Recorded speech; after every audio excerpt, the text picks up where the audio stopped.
Pai, eu vim trazer uma palavra de Deus para você, tá bom? Eu preciso que essa palavra veio direcionada exatamente pelo Espírito Santo de Deus, tá bom? Veio diretamente do trono de Deus para você por meio de mim, tá bom? Eu sou apenas um instrumento que traz a palavra, tá?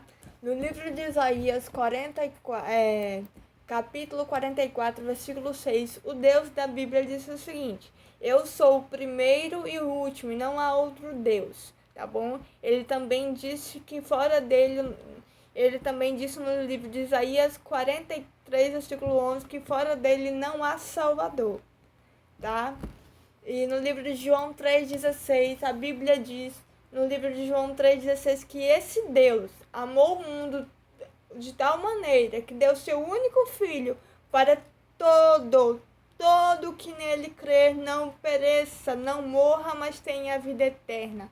Quem é o Filho de Deus? O próprio Jesus Cristo, que Deus enviou aqui para a terra para poder salvar o povo, para poder libertar o povo do castigo, dos pecados cometidos debaixo da primeira aliança, tá bom? Para poder tirar o povo do castigo do pecado da primeira aliança. Foi para isso que Jesus veio. Ele cancelou a primeira ordem e estabeleceu a segunda, que é o Novo Testamento, tá bom? É o que a Bíblia diz. Então, a Bíblia diz que esse Deus amou tanto o mundo que deu seu único filho para que todo que nele crê não morra, mas tenha a vida eterna. O que significa crer? Na nossa língua portuguesa, crer é o mesmo significado, o mesmo sentido de confiar em Jesus Cristo, tá bom? Então, confia em Jesus Cristo que você terá a vida eterna.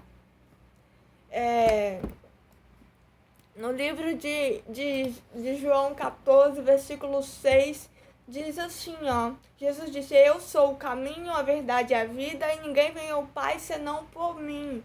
Amém? Ele estava dizendo que ninguém viria ao Pai, que era o próprio Deus Criador, se não fosse por meio de Jesus. Jesus disse isso, tá bom? Ninguém vem ao Pai, que é Deus, o nosso Criador, se não for por meio da fé em Cristo, tá bom? É isso que o texto quer dizer.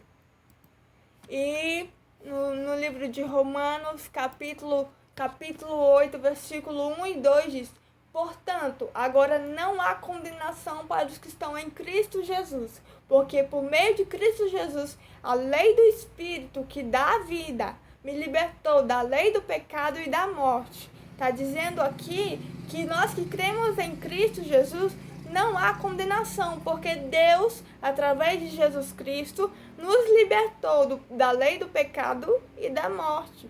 O que significa libertou nesse capítulo 8, nesse versículo 2? Esse libertou da lei, no texto original, quer dizer, tem um significado de dar liberdade da lei. O que é liberdade para nós na língua portuguesa? Liberdade para nós da língua portuguesa significa o ato de nós agirmos segundo a nossa vontade, tá bom? Então, Deus, por meio de Cristo Jesus, nos deu liberdade da lei, o que significa agir conforme a nossa vontade, tá bom? Porque a Bíblia diz que nós somos declarados justos por meio da fé e não pela obediência da lei, tá bom? Então, quer dizer que Deus, por meio de Jesus Cristo, te deu liberdade sobre a lei dele, de você agir conforme a sua vontade sobre a lei. Que a Bíblia diz que nós somos declarados justos por meio da fé e não pela obediência da lei. Então, independente se você obedece à lei de Deus ou não, a Bíblia quer dizer que você é justo do mesmo jeito, tá bom? Por causa da sua fé em Cristo Jesus. Porque Deus te libertou, Ele te deu liberdade sobre a lei dele. Liberdade de você agir conforme a sua vontade, tá bom? Então, lembrando que Deus, por meio de Jesus, pegou todos os mandamentos e resumiu em 2: amar a Deus e amar o próximo como a nós mesmos. A Bíblia diz que quando a gente ama o próximo como a nós mesmos, estamos cumprindo a lei, tá bom?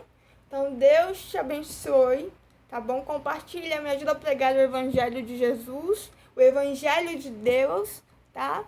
Deus te abençoe.